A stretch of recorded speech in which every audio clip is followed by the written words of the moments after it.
God versus Nature, the conflict between religion and science and history. Chapter 12. Kant enables the religionists. From Aquinas to the Renaissance, to the scientific revolution, to the Enlightenment, we have seen an ever-expanding acceptance of the primacy of existence, and a corresponding demotion of religion. But the trend did not continue long beyond this, because of a new form of the primacy of consciousness, the social primacy of consciousness, which became an enabler for religion. The creator of this new approach was the Prussian philosopher Immanuel Kant, 1724 to 1804. Kant is the most influential philosopher of the modern world, and he profoundly shaped the way that we think about science and its relation to religion. Kant's philosophy was motivated by the need to answer David Hume, who had unhappily arrived at the conclusion that we cannot know anything at all. Hume's problem. The philosopher David Hume had started with the empiricist assumption that all our knowledge begins with discrete sensations, such as bits of color, light, and sound. Then the problem is to explain how we can assemble these together in order to form all of our knowledge. Unable to do this, Hume concluded that we can't know anything about the external world, or even that we have selves. Consider one key aspect of our experience: causality. We see and rely on cause and effect relationships throughout our lives. Hume noticed that when we see one event cause another, we cannot really see the cause and effect relation itself. Consider using a pin to pop a balloon. Whenever we prick a normal balloon with a sharp pin, the balloon pops with a loud bang. It is obvious that the prick causes the balloon to pop. But how do we know this? How do we know that this is an instance of causality? Hume would say that we can see and feel the pin pricking the balloon, and we can see and hear the balloon popping, but we cannot see the causality. We can just see the two events happening at the same time and in the same place. But we cannot see the necessary connection between the cause and the effect. We are simply conditioned to seeing events as necessarily connected, but we don't know that they are.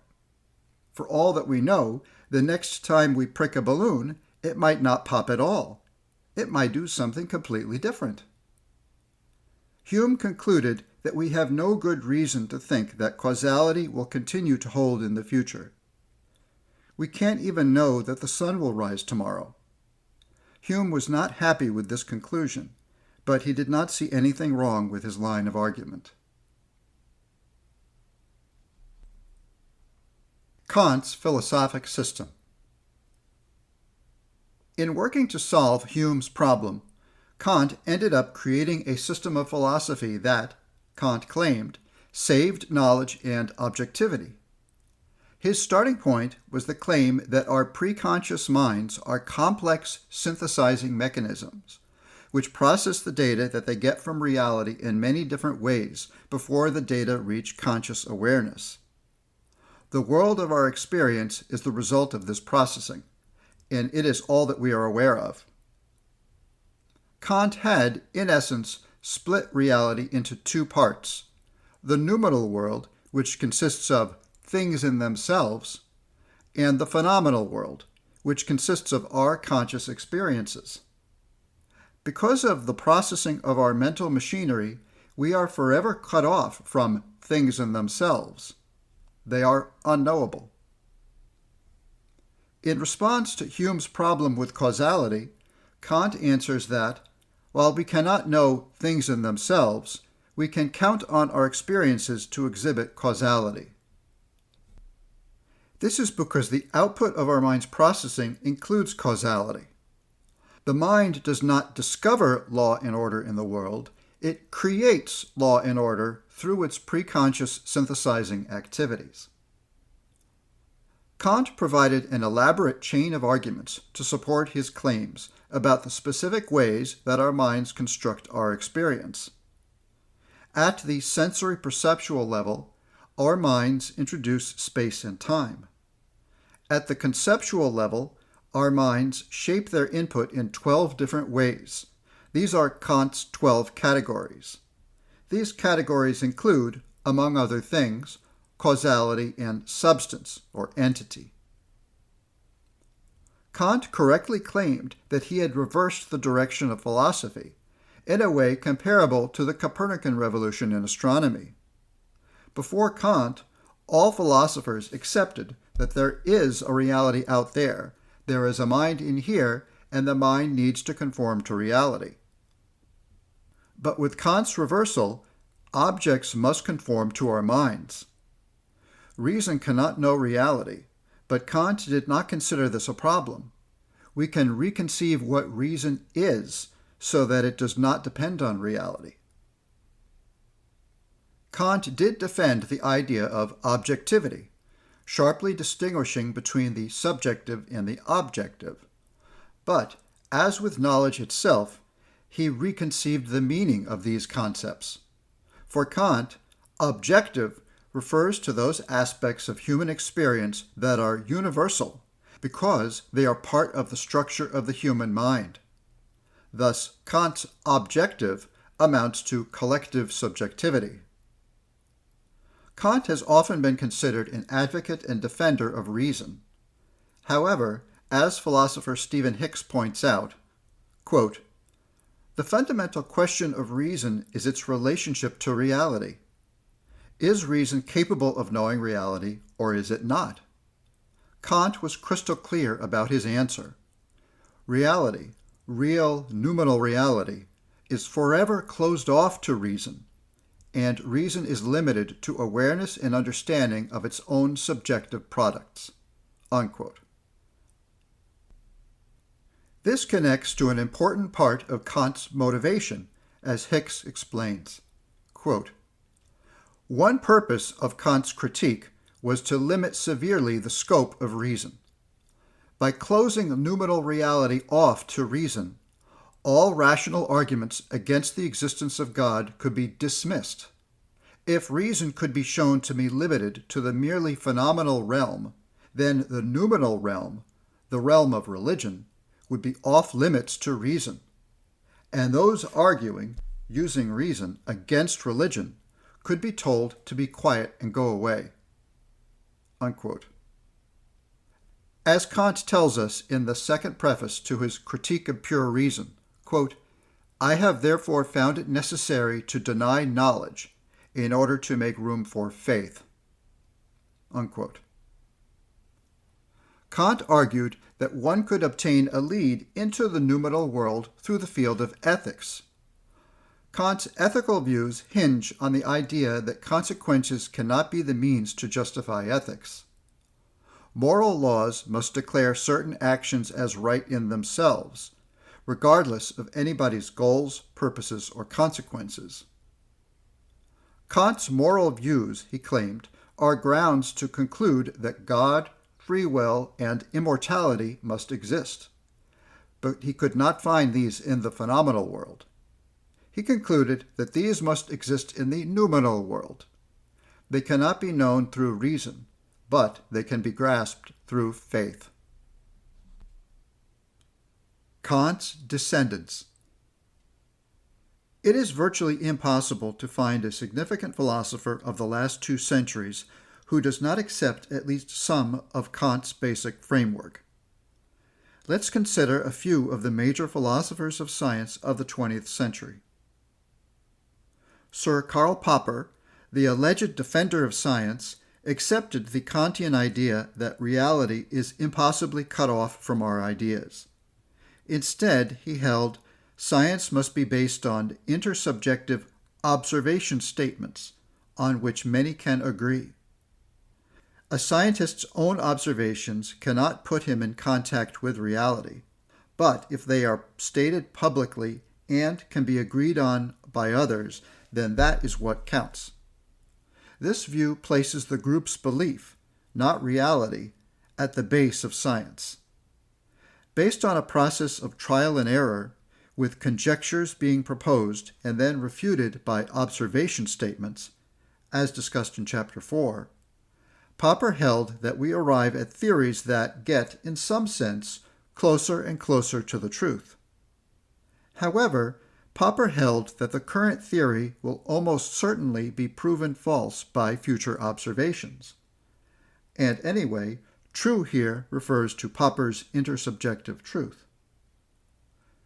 According to philosopher David Stove, quote, "The truth of any scientific theory or law statement," Popper constantly says, "is exactly as improbable, both a priori and in relation to any possible evidence, as the truth of a self-contradictory proposition. Or, to put the matter in plain English, as Popper does not, it is impossible." Unquote. The skepticism in Popper became more explicit with his student Paul Feyerabend, who concluded that there are no valid general methods of science.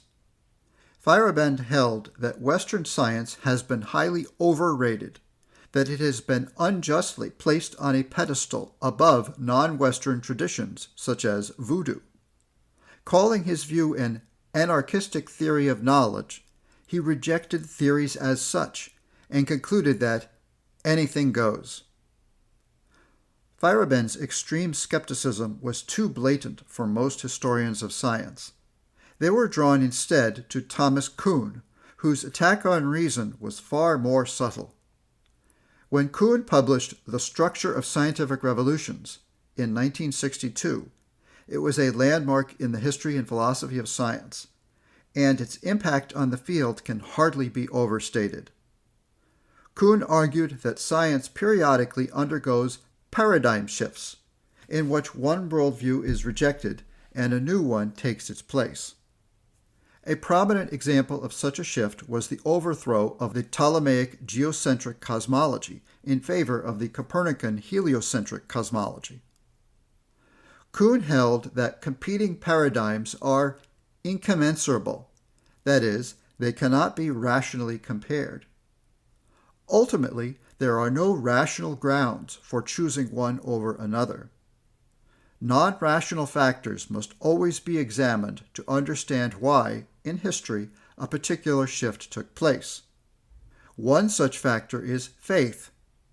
Quote, "The man who embraces a new paradigm at an early stage must often do so in defiance of the evidence provided by problem solving. He must, that is, have faith that the new paradigm will succeed. A decision of that kind can only be made on faith." Unquote. Kuhn's book completely removed the concepts of truth and objectivity from the history of science. From this point onward, historians of science increasingly considered the truth of a scientific theory as utterly irrelevant to any discussion of its place in history. When they examined a clash between two opposing views, the fact that one might be based ultimately not on reason but on faith meant virtually nothing. Today's postmodernist movement, with its total skepticism and collectivism, also traces its roots back to Kant. This is well documented in Stephen Hick's book, Explaining Postmodernism, Skepticism and Socialism, From Rousseau to Foucault. Impact on science and religion studies. Most historians, like most people, do not make the premises of their philosophy clear to themselves, but the premises operate nonetheless when they practice their craft. When a historian influenced by Kantian-based philosophy confronts an issue of reason and faith in history, he is bound to blur the difference between the two. The distinction between reason and faith, to him, is virtually meaningless. The post-Kantian skepticism, supported in part by Popper, Feyerabend, and Kuhn, also entailed a distrust of broad abstractions such as science and religion, which many historians of science claimed to be impossible to define. For example, does religion refer primarily to a set of beliefs, a method of coming to conclusions, a set of practices, or a type of institution? Questions such as these are often considered unanswerable. Without a firm grasp of such broad abstractions, historians necessarily must be concrete bound. They will observe a scientist who is a monk and conclude, without any reference to broader issues, that this demonstrates that science and religion are compatible.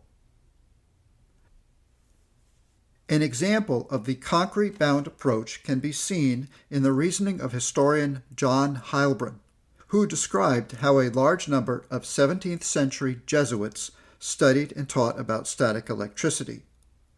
He concluded that, quote, "The single most important contributor to the support of the study of physics in the 17th century was the Catholic Church," unquote. This was the same century as the Church's condemnation of Galileo. As historians of science looked into the relationship between science and religion in history, they found evidence of a complex variety of interactions.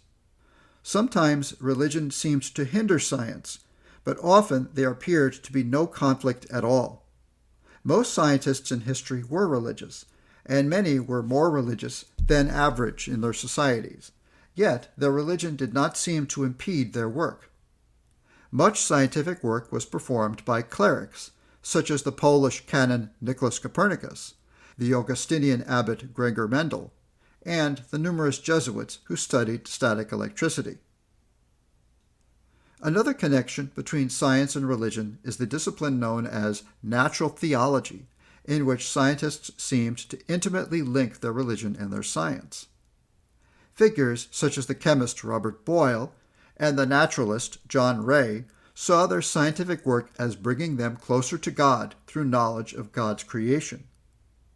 These are the kinds of examples that a concrete-bound historians will regard as conclusive evidence for the compatibility of science and religion.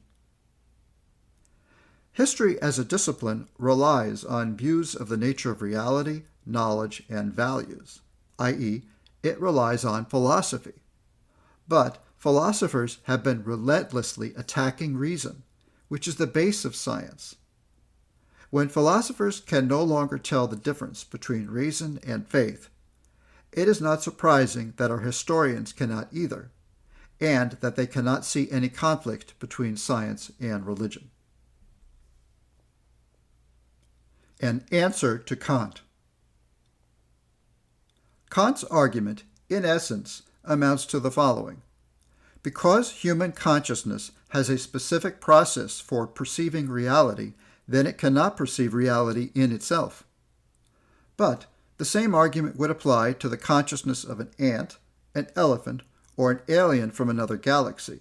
According to this argument, no consciousness, not even God's, if it had an identity, could perceive reality, quote, as it really is, unquote. Rand observed that, quote, all knowledge is processed knowledge, whether on the sensory, perceptual, or conceptual level. An unprocessed knowledge would be a knowledge acquired without means of cognition. Consciousness is not a passive state, but an active process. And more, the satisfaction of every need of a living organism requires an act of processing by that organism, be it the need of air, of food, or of knowledge. Unquote. Any type of consciousness must have a specific identity and must do some processing.